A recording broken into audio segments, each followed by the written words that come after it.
How I made my family confess to destroying my life. The day I found the eviction notice taped to the front door was the day my understanding of family finally collapsed. It was a plain white envelope, already curling at the edges from humidity, slapped crookedly against the brownstone my grandmother had left me, the same brownstone she'd promised would keep me safe, the same one she'd sworn would give me stability when she was gone. I stood on the stoop reading the notice twice, then a third time, waiting for the words to rearrange themselves into something less catastrophic. They didn't. According to the city, the property was behind on taxes, entangled in violations, and facing removal proceedings. I owned a $2 million house, and I was about to lose it. When my grandmother Eleanor died, everyone said I was lucky. She left me the brownstone outright, mortgage-free, a gift that should have changed my life overnight. She'd lived there for decades, every brick soaked with her discipline and pride. But in her final days, she'd held my hand in the hospice bed and whispered something that followed me like a curse. Take care of them, their family. I didn't ask who them meant. I already knew. It started innocently enough. My cousin Derek needed a place to stay while he got back on his feet. The basement apartment was empty, so I said yes. Then my Aunt Deborah showed up with a suitcase and a story about temporary housing issues. She took the second floor. Uncle Rory claimed the guest room, promising it was only for a few weeks. My other uncle, Dennis, arrived with his wife shortly after. My younger cousins, Sienna and Kyle, ended up in the attic. By the end of the month, 7 family members lived under one roof, all of them carrying boxes, excuses, and entitlement. No one paid rent, not once. Whenever I brought it up, I got the same rehearsed lines. Family doesn't charge family. Your grandmother would be ashamed. You know she always favored you. This is the least you can do. I worked overtime to cover the property taxes, utilities, repairs, groceries. I watched my savings bleed out month after month while the house filled with noise, complaints, and resentment. They criticized the heating bill while blasting the TV. They complained about groceries while emptying the fridge. They acted like the house was theirs, and I was just the unpaid caretaker. So the eviction notice shouldn't have shocked me, but it did. Seeing my failures spelled out in official language cracked something open inside me. I pushed through the front door and found them all in the living room. 6 adults sprawled across couches I'd bought, eating food I'd paid for, laughing at something on the TV. I walked straight to the outlet and unplugged it. The screen went black mid-sentence. Everyone stared at me. "We need to talk," I said, my voice steady in a way that surprised even me. I told them the truth. Every one of them was living there illegally. If the city followed through, I'd lose the house, and they'd walk away with eviction records, fines, maybe worse. Then I added something I hadn't planned to say out loud. I knew some of them were running side businesses from the house, businesses the city would love to hear about. The room went silent. 5 minutes, I said. Confess everything you've been doing behind my back, or I start making calls. I set a timer on my phone and placed it on the table, where everyone could see it counting down. Derek cracked first. He always did. With less than 30 seconds left, he blurted that he'd been renting out the basement on short-term stays, charging hundreds a night. He said it like it was no big deal.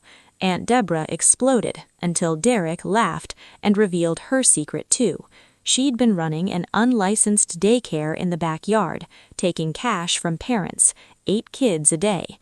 Kyle snapped back, accusing Sienna of stealing my jewelry and electronics and selling them online. Sienna broke down, crying that she needed the money. Accusations piled on accusations, each confession worse than the last. Then Uncle Rory stood up. "I need to say something too," he said quietly. He admitted he'd taken out a massive loan against the house, forged my signature, split the money with Dennis. $400,000. My vision blurred. Dennis admitted he'd redirected the bank statements to a P.O. box so I wouldn't notice. They'd planned to pay it back before I found out. That's when my mother walked in. She'd been staying in the master bedroom, my grandmother's room, claiming it was sentimental. She asked why everyone was yelling. No one answered her. Finally, Deborah said it for me. My mother had changed the will. The original left the house split among everyone. She altered it before Eleanor died, made herself executor, made me the sole inheritor, because she knew I'd let everyone move in, absorb the costs, and stay quiet. I looked at my mother, waiting for her to deny it. She didn't. She said she was protecting me. That was the moment I realized this wasn't chaos. It was a trap, a carefully built one, and I was standing in the center of it holding an eviction notice while my entire family waited to see what I'd do next. For a long moment after the last confession fell into the room, no one spoke. The timer on my phone blinked 00, its quiet buzz sounding louder than the accusations that had just detonated my life. I stood there holding the eviction notice, staring at the faces of people I'd known my entire life, and realized none of them looked surprised. Ashamed, yes. Defensive, absolutely. But surprised? Not one of them. My mother broke the silence. "You can't call the police," she said calmly, the way she used to tell me I'd left the stove on or forgotten my keys. Not panicked, not angry, certain. I laughed once, sharp and hollow. "Watch me." She shook her head. "If you do, you'll lose everything." That stopped me. I asked her what she meant, even though part of me already knew. She explained it slowly, like she was teaching a child. The mortgage fraud investigation would drag on for years. The bank would argue I was complicit because the crimes happened in a house I owned. The daycare violations would trigger fines, and while everyone else would scatter, I'd be the one standing in court trying to prove I didn't know, against 6 people who could all claim I did. "They'll say you benefited," she said softly. "They'll say you allowed it, and the court won't care about family drama." That's when it hit me. This wasn't just a mess that got out of hand, it was a system. Every illegal act tied me closer to them. Every secret made it harder for me to leave. If I reported them, I risked destroying myself along with them. If I stayed silent, I became their shield. My mother met my eyes then, and for the first time, she didn't pretend. "That's what family does," she said. "We protect each other." I walked out before I said something I couldn't take back. My hands shook so badly I dropped my keys twice before getting into the car. I drove without thinking, just far enough that the brownstone disappeared from my rearview mirror. I parked at an all-night diner 3 blocks away and slid into the furthest booth. The waitress brought coffee without asking. I didn't thank her. I just stared at the steam rising from the cup like it might explain how my life had imploded in under an hour. I stayed there all night. I searched for lawyers until my eyes burned. Real estate attorneys, fraud specialists, legal aid. Every result came with disclaimers and fees I couldn't afford. I realized with sick clarity that my family had drained not just my savings, but my options. By morning, my phone battery was nearly dead, and my hands wouldn't stop trembling. At 9 a.m., I walked into a legal aid office because it was the only door open to me. I didn't have a plan, I just knew I couldn't go back to that house pretending everything was fine. The woman who met me, Maya, listened without interrupting while everything spilled out. The inheritance, the family moving in, the illegal businesses, the forged loan, my mother changing the will. When I finished, I felt wrung out, like I'd confessed to crimes I hadn't committed. Maya told me something I hadn't allowed myself to believe yet. Forged signatures made me a victim, not a criminal. But proving that would take time, evidence, documentation, a lawyer who knew how to fight banks and family at the same time. She gave me a name and told me to call immediately. That afternoon, I sat across from Sloane Whiteley, a real estate attorney with sharp eyes and no patience for nonsense. She didn't flinch when I told her the amount of money involved. She didn't gasp when I described my mother. Instead, she asked questions, precise ones, timelines, dates, who handled my grandmother's estate, whether anyone had witnessed the original will signing. That's when I remembered Shelby. Shelby had lived next door to my grandmother for 30 years. She'd been there constantly during Eleanor's final months. If anyone knew what my grandmother actually wanted, it was her. Sloane told me to go see her immediately. Shelby opened the door and knew something was wrong before I spoke. She pulled me inside, made me sit, and listened as I told her everything. When I mentioned the will, her face went pale. She told me my grandmother had been adamant about splitting everything evenly, 7 shares, no favorites, no manipulation. Shelby had gone with her to the lawyer's office. She'd witnessed the signing. She still had the lawyer's card. That single piece of paper changed everything. When the attorney confirmed the original will existed and had been filed before my mother altered anything, Sloane said it established a pattern: manipulation, fraud, control. My mother hadn't made a last-minute mistake. She'd rewritten reality to suit her needs. That evening, I returned to the brownstone briefly to grab clothes and my laptop, hoping no one would be there. I was wrong. My mother was waiting for me in my old bedroom, sitting on the bed like she owned it. She tried to explain herself again, said she'd done it all to protect me, to keep the family together. She told me I was being dramatic, ungrateful. I told her protection doesn't involve forgery. Her expression changed. The warmth vanished. She warned me that if I went through with legal action, I'd be alone. No family, no support. Just me and my principles. I told her I'd rather be alone than trapped. I left with a bag and didn't look back. That night, my phone rang. It was Derek. He sounded scared. He said he wanted out. He said he had records, detailed ones, of everything that happened in the house. Income logs, dates, proof. He wanted immunity. He wanted to cooperate. I realized then that the family wasn't united anymore. They were starting to turn on each other. By the time Derek sat across from me in the dim corner of a late-night coffee shop, I understood that this situation had passed the point of private family disaster and entered something far more dangerous. He looked nothing like the smug cousin who'd laughed through dinner while pocketing money behind my back. His eyes were bloodshot, his hands shaking as he wrapped them around a cup he didn't drink. He told me he was terrified. He hadn't known about the mortgage fraud, hadn't known my mother had altered the will, hadn't known how deep the rot went until that night with the timer. He said the Airbnb scheme started as a temporary hustle, a way to survive, but once the money started flowing, no one questioned where it came from or what it meant. He pulled out his phone and showed me spreadsheets, dates, guest names, nightly rates, messages. Months of meticulous records he'd kept for tax purposes. What he didn't realize at the time was that those records accidentally documented everything: who was in the house, when they were there, how long they stayed, and how the basement was being used without my knowledge. Derek leaned forward and said he wanted to cooperate with authorities before someone else flipped first. He wanted protection, immunity if possible. I told him I'd talk to my lawyer, and for the first time since my grandmother died, I felt something close to leverage. The next morning, Sloane reviewed Derek's records and didn't hesitate.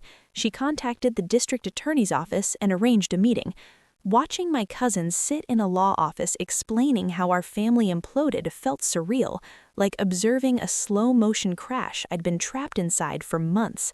The prosecutor listened carefully, asked about the mortgage timeline, the redirected mail, my mother's control over the household. When Derek agreed to give sworn testimony, Sloane warned him that this was his only chance. Any lie would destroy him. He nodded without hesitation. Cooperation was his lifeline, and he knew it. Within days, Sloane brought in a forensic accountant, Cade, who spread my financial history across a conference table like a crime scene. He compared signatures, traced money transfers, followed paper trails my uncles had assumed no one would ever bother to examine closely. A week later, Cage showed us the results. The signature on the mortgage documents didn't match mine in more than a dozen measurable ways. Pressure points were wrong, letter spacing inconsistent. The money trail was worse. $400,000 split cleanly between accounts controlled by Rory and Dennis, laundered through multiple transfers, but still painfully obvious once someone knew where to look. That same week, the bank contacted me. Their internal fraud unit had flagged the loan independently, and when I provided proof I'd been out of state on the day I supposedly signed the documents, the tone shifted immediately. They stopped treating me like a potential accomplice and started treating me like a victim. That distinction changed everything. Meanwhile, the house itself continued to rot from the inside.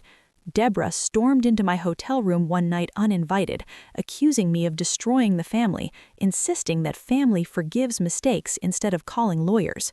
I listened quietly and then told her family doesn't run illegal daycares from someone else's property while shaming them for asking for help. She left furious, slamming the door hard enough to rattle the walls. 2 days later, Sloan filed an emergency motion to halt the eviction proceedings, attaching forensic evidence, travel records, and proof of forgery.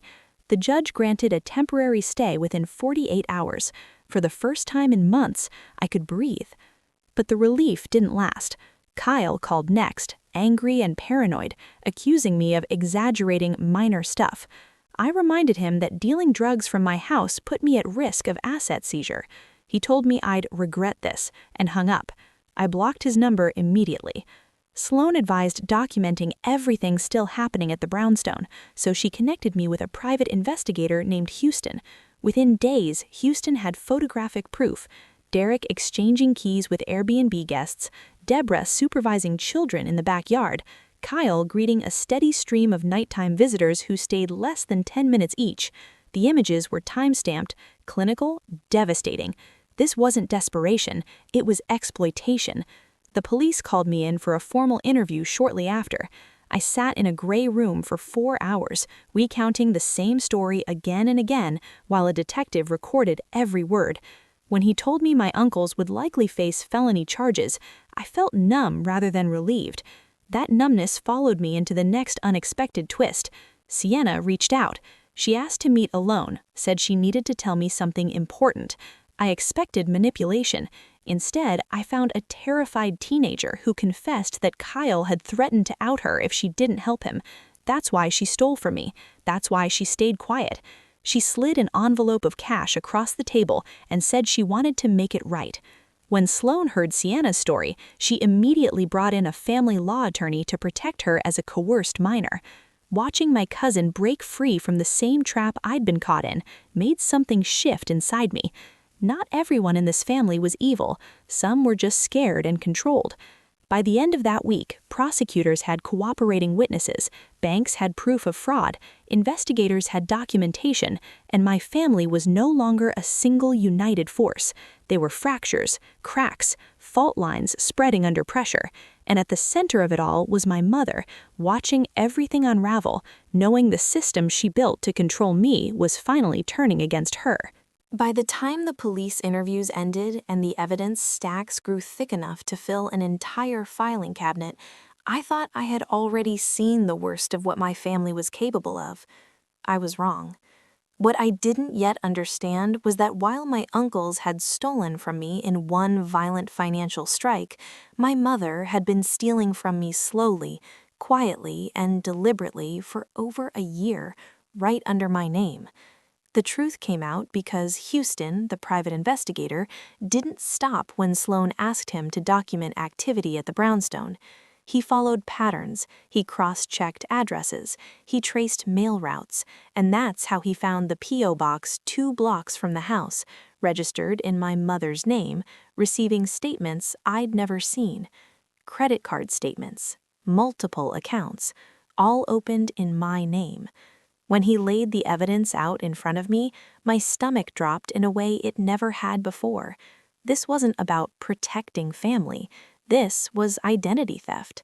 My own mother had been systematically opening credit cards in my name, running up balances, and hiding the evidence while living in my grandmother's bedroom and telling me she was sacrificing everything for me.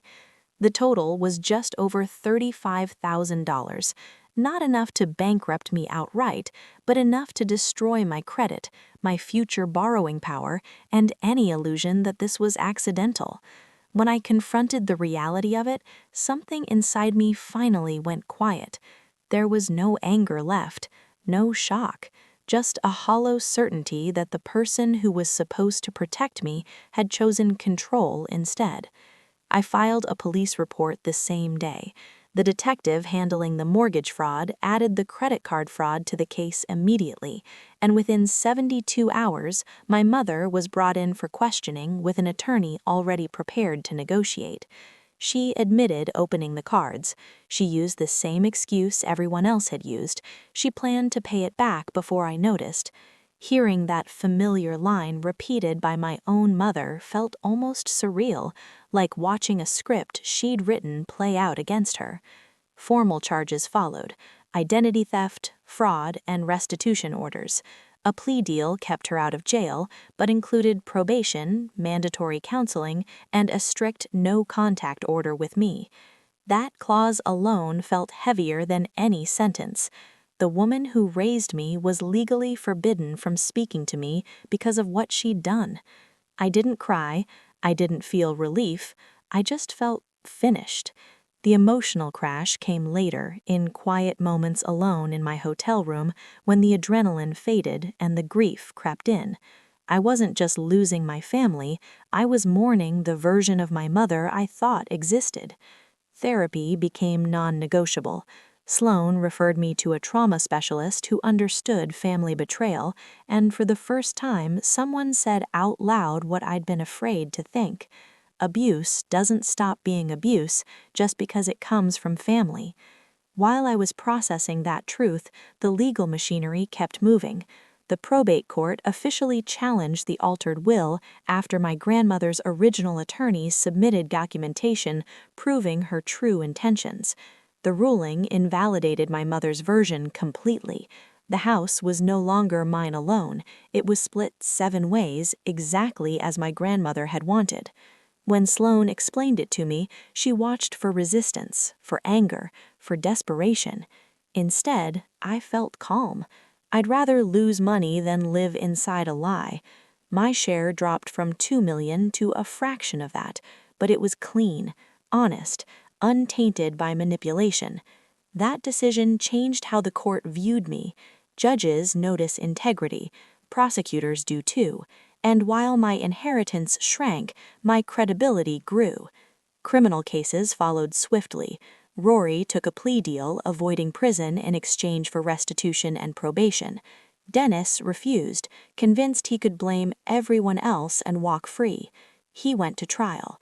I sat through 4 days of testimony watching him unravel under evidence he couldn't escape. Bank records, mail redirection proof, forged signatures traced line by line. The jury convicted him on all counts. 18 months in federal prison. When the verdict was read, he didn't look at me. He stared straight ahead, still clinging to the belief that this wasn't his fault. The bank officially voided the fraudulent mortgage soon after, removing it from my credit report entirely and acknowledging me as a victim of identity theft. That call felt like oxygen after months underwater. Meanwhile, the house emptied piece by piece. Deborah shut down her daycare after city inspectors delivered fines and cease and desist orders. She left furious, convinced I'd ruined her life.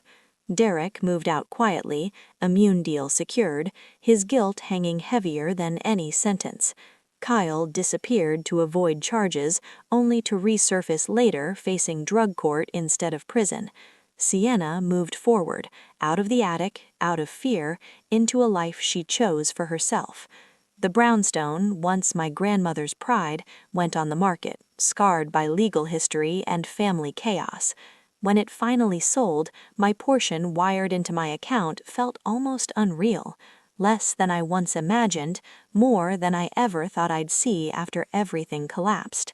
I paid off the fraudulent debt, I locked my credit down, I set fraud alerts on everything. I rented a small apartment far from the house and signed a lease in my name only. On moving day, I unpacked in silence, hanging my own pictures on walls no one else could claim. For the first time in years, there were no secrets hiding behind locked doors, no family obligations disguised as love. Just space, quiet, safety. 6 months later, when I checked my credit score and saw it climb back into the safe range, I sat on the floor and laughed, not because I was happy, but because I was free. I'd lost an inheritance, a family, and the illusion that love automatically meant loyalty. But I'd gained something harder to quantify and impossible to steal: agency. I was no longer complicit, no longer trapped, and no longer afraid of telling the truth, no matter who it exposed. Freedom didn't arrive the way I expected it to. There was no moment where the weight lifted all at once, no sudden clarity where everything felt resolved. Instead, it came in fragments, quiet, disorienting pieces that forced me to confront just how deeply the damage had settled into my body and mind. The apartment was small, barely enough space for the furniture I salvaged and the boxes I'd packed myself, but it was mine. No one could move in without permission, no one could take without asking. That safety should have felt comforting, yet for weeks I slept with the lights on, waking at every unfamiliar sound, heart racing as if the chaos might follow me through the walls. My therapist told me this was normal. When control is stolen slowly, the nervous system doesn't believe freedom is real. It waits for the next threat. I learned that healing wasn't about forgetting what happened. It was about retraining myself to live without bracing for impact. Therapy sessions became less about my family's crimes and more about my patterns, why I said yes when I meant no, why guilt outweighed self-preservation, why love felt like obligation. Those conversations were harder than any courtroom testimony. At the same time, the legal consequences continued rippling outward. Civil suits followed the criminal cases, tying up loose ends and forcing accountability long after the headlines faded. My mother completed her probation silently, never reaching out, never apologizing. I'd thought her absence would hurt more. Instead, it felt like a wound finally sealed over, scarred but no longer bleeding. Derek sent a letter once, pages long, filled with regret and explanations. I never responded. Forgiveness didn't feel like something I owed anymore. Financial recovery was slow but steady. I rebuilt my credit, learned how to protect myself legally, and created boundaries I'd never been taught growing up. I said no without explaining. I stopped justifying my choices. I let relationships fade that depended on me being useful rather than valued. Some nights were lonely, others were peaceful in a way I hadn't known was possible. Then, just when I believed the story was finally ending, I received a message that proved the past wasn't done with me yet. It was from my mother's attorney, requesting a mediated meeting. She wanted to talk, not apologize, not admit wrongdoing, but clear the air. The request alone made my chest tighten. My therapist helped me decide what I actually wanted, not what I was conditioned to give. I agreed to the meeting on one condition: it would be recorded, supervised, and final. When we sat across from each other weeks later, she looked smaller, older, and entirely unchanged. She spoke about fear, about pressure, about doing what she thought was necessary. She never once said she was sorry. When I told her I wouldn't rebuild a relationship without accountability, she accused me of being cruel. That word, cruel, finally broke the spell. I stood up, ended the session, and walked out without shaking hands. The recording captured everything. Closure didn't come from reconciliation. It came from choosing myself without hesitation. That decision followed me into the next phase of my life, where something unexpected began to happen. People started trusting me again, friends, colleagues, even myself. I took risks that had nothing to do with survival. I planned a future without factoring in who might sabotage it. The cost of freedom was steep: family ties, inherited wealth, years of misplaced loyalty. But the return was priceless. I had peace, I had autonomy, and for the first time, I had a sense that the story wasn't defined by what my family took from me, but by what I refused to give away ever again. I thought I'd learned to recognize danger by then. I believed I could sense it early, the way an animal senses a shift in the air before a storm. But danger doesn't always announce itself with threats or raised voices. Sometimes it arrives dressed as concern, disguised as reconciliation, wrapped in words like closure and healing.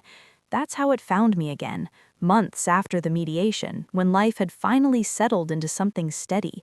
I was working, sleeping through the night, laughing without forcing it. I'd stopped checking my locks twice. I'd stopped scanning every room for exits. And that was when the message arrived from an unfamiliar number, polite and measured, introducing itself as someone helping your mother put her life back together. My body reacted before my mind did. My hands went cold. My therapist later told me that healing doesn't erase memory, it sharpens it. I didn't reply. I forwarded the message to my lawyer. Sloan confirmed what I already suspected. Indirect contact was a violation of the spirit of the no contact order, if not the letter. Still, it unsettled me. That night, I dreamed of the brownstone again. Hallways filled with voices, doors that wouldn't close, my grandmother's room locked from the inside. I woke up shaking. The past wasn't gone. It was waiting, testing the edges of my boundaries, looking for weakness. A week later, I learned what the message was really about. My mother had filed a civil petition challenging the will again, claiming undue influence from outsiders, Shelby, the neighbor, even the original attorney. It was desperate, poorly supported, and legally flimsy, but it forced me back into a courtroom I thought I'd left behind. Sitting on that wooden bench, listening to arguments recycled from old lies, I felt something surprising. Boredom. Not fear, not rage. Boredom. The narrative had lost its power over me. Sloan dismantled the petition in under an hour, presenting transcripts, sworn statements, and the prior ruling. The judge dismissed it outright and warned my mother's counsel that further filings could result in sanctions. That warning mattered. It marked the official end of her legal reach over me. Still, the attempt revealed something important. When people lose control, they don't always stop trying. They just change tactics. Around the same time, word reached me that Dennis had written letters from prison blaming me for his sentence. He told extended family I'd manipulated the system, turned everyone against each other, stolen what was never meant to be mine. Some believed him, most didn't. I didn't respond to any of it. Silence, I'd learned, was sometimes the strongest boundary. The real test came unexpectedly, in the form of an invitation. A distant relative, someone I'd trusted once, invited me to a family gathering, promising neutrality, peace, a chance to move forward. I almost declined. Instead, I consulted my therapist and decided to attend briefly, on my terms. When I arrived, the room went quiet in that way it does when people are measuring your presence. I stayed near the door. I didn't explain myself. When someone asked why I'd taken things so far, I answered calmly, I told the truth. That was all. The conversation shifted. People avoided my eyes. Some apologized quietly, others stayed distant. I left after 20 minutes, intact. That was the moment I understood that the pull of the past only works if you believe you owe it something. I didn't. In the months that followed, my life expanded in small but meaningful ways. I traveled without guilt. I invested without fear. I formed friendships that didn't depend on shared trauma. I even found myself laughing at things that had once felt unspeakable. Healing wasn't dramatic. It was cumulative. Each choice reinforced the last. Then one final revelation surfaced, not through courts or lawyers, but through therapy. My therapist pointed out something I hadn't named yet. The inheritance had never been the real prize. Control was. The house was a tool. Money was leverage. The crisis was manufactured to keep me compliant. Once I saw that clearly, the last thread snapped. There was nothing left to fight because I was no longer playing the game. I closed that chapter deliberately, changing my number, updating my will, and designating people I trusted to make decisions if I couldn't. Preparedness became peace. I didn't feel hardened, I felt grounded. The past had taken enough from me. It didn't get my future, too. The last battle didn't happen in a courtroom or across a table from a lawyer. It didn't come with raised voices, accusations, or evidence folders stacked high with proof. It arrived quietly, long after the legal dust had settled, when life was supposed to be normal again. That was when I realized survival and healing are not the same thing. I had survived my family's betrayal with facts, documents, and boundaries, but healing required something far more uncomfortable: honesty with myself about who I had been before everything fell apart. For years, I had mistaken endurance for strength. I believed that carrying everyone else's burdens made me reliable, lovable, indispensable. The inheritance had only magnified that pattern. I wasn't chosen because I was favored. I was chosen because I was predictable. I would say yes. I would absorb the damage. I would keep quiet to protect the illusion of family unity. Accepting that truth hurt more than losing the house ever did, because it meant acknowledging my role in my own entrapment. Not guilt, responsibility. The difference mattered. Therapy shifted from processing trauma to rebuilding identity. Who was I without crisis, without being needed, without fixing what others broke? Those questions terrified me at first. I'd lived so long in reaction mode that stillness felt unsafe. But slowly, I learned how to sit with it. I learned that peace doesn't announce itself. It settles in when you stop negotiating your worth. I stopped explaining my boundaries. I stopped offering access as proof of love. I stopped apologizing for choosing stability over chaos. The grief came in waves, not for the family I lost, but for the version of myself who thought loyalty required self-erasure. I mourned her gently. She had done the best she could with what she knew, but she wasn't coming back, and she didn't need to. In her place was someone more grounded, more selective, and far less afraid of being misunderstood. I built a future deliberately. I rewrote my financial plans, set safeguards, created legal protections I never imagined needing. I surrounded myself with people who respected silence as much as celebration. I learned how to receive care without suspicion. I even learned how to trust again, slowly, intentionally, without surrendering control. Occasionally, echoes of the past still surfaced, a name mentioned in passing, a memory triggered by a familiar street, but they no longer pulled me backward. They reminded me how far I'd come. The inheritance had once symbolized security. Now, security was something I carried within myself, earned, defended, and protected. If there's one truth this experience left me with, it's this: family doesn't get unlimited access to your life simply because they share your blood. Love without accountability is not love, it's leverage. And walking away from manipulation isn't betrayal, it's survival. I didn't lose everything. I lost what was never mine to begin with: control disguised as care, obligation mistaken for love. What I gained was quieter, stronger, and permanent. I gained myself. And that, finally, was the inheritance worth keeping.